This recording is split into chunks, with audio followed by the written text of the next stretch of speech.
혹시 감당하기 힘든 빚 때문에 혼자 끙끙 앓고 계신가요? 다행히 우리나라는요, 법적으로 빚을 해결할 수 있는 두 가지 길이 있습니다. 바로 개인회생과 개인 파산인데요. 그래서 오늘은 이 두 가지 제도라 뭐가 어떻게 다른지 제가 확실하게 알려드릴게요. 빚 때문에 정말 앞이 캄캄하고 길이 안 보인다고 느끼실 수 있어요. 하지만 정말 중요한 건 이 터널 끝에 법원이 마련해둔 합법적인 출구가 있다는 사실입니다.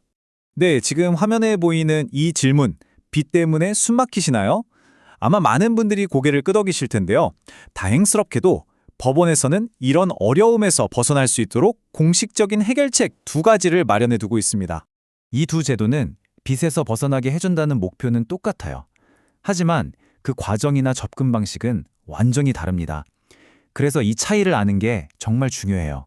먼저 개인회생부터 한번 볼까요? 이건요, 쉽게 말해서 재기의 의지는 있는데 당장 빚을 다 갚기는 어려운 분들을 위한 거예요. 법원의 도움을 받아서 빚을 좀 조정한 다음에요, 계획에 따라 일정 기간 동안 빚의 일부를 성실하게 갚아나가는 거죠.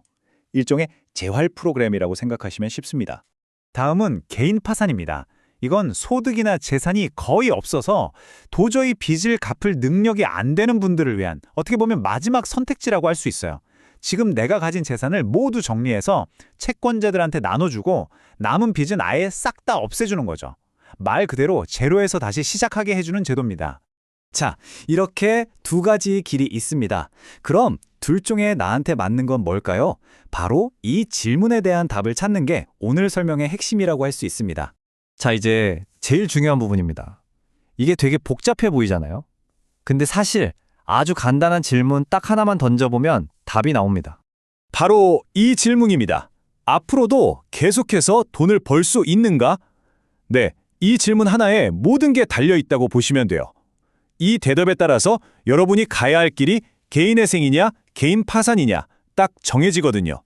만약 방금 그 질문에 네, 돈을 계속 벌 수 있습니다 라고 대답하셨다면, 즉 꾸준한 수입이 있다면 첫 번째 길, 바로 개인회생 제도를 생각해 보시면 됩니다. 여기서 말하는 소득이라는 게요, 꼭 회사 다니면서 받는 월급만 뜻하는 게 아니에요. 아르바이트도 괜찮고 작은 사업소득도 괜찮습니다. 어쨌든 앞으로 꾸준히 돈을 벌 수만 있다면 개인회생을 신청할 수 있다는 거죠. 그럼 개인회생은 어떻게 진행되냐고요? 원리는 아주 간단해요. 일단 내 한 달 소득에서요, 나라에서 정한 최소한의 생활비, 즉 최저생계비를 빼는 거예요. 그럼 남는 돈이 있겠죠? 이 돈을 기본적으로 3년 동안 꾸준히 갚아나가는 겁니다. 물론 상황에 따라서는 최대 5년까지 늘어날 수도 있고요. 그리고 진짜 제일 중요한 건 이거죠. 이 약속된 기간 동안 성실하게 돈을 갚고 나면 남은 빚은요, 싹 다 전액 탕감됩니다. 와, 진짜 완벽하게 새 출발을 할 수 있게 되는 거예요. 자, 그럼 반대로 아까 그 질문에 아니요라고 대답한 경우는 어떨까요? 즉, 소득을 만들 능력이 없는 상황이라면 두 번째 길인 개인 파산을 선택하게 됩니다.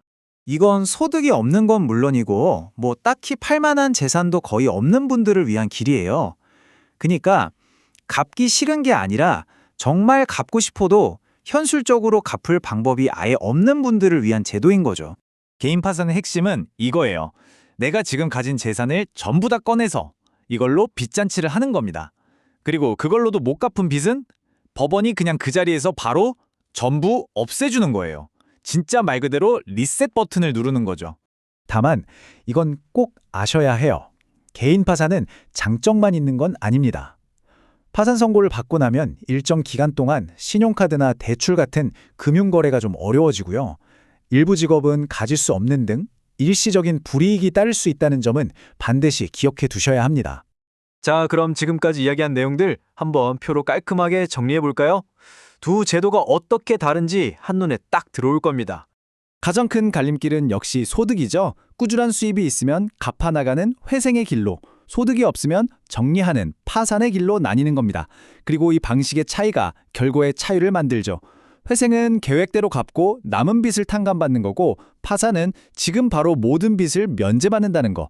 이게 가장 큰 차이점입니다. 빚이라는 게요, 꼭 그 사람 혼자만의 잘못은 아닐 때가 많잖아요. 정말 성실하게 살아왔는데 어쩔 수 없는 상황 때문에 힘들어하는 분들이 많죠.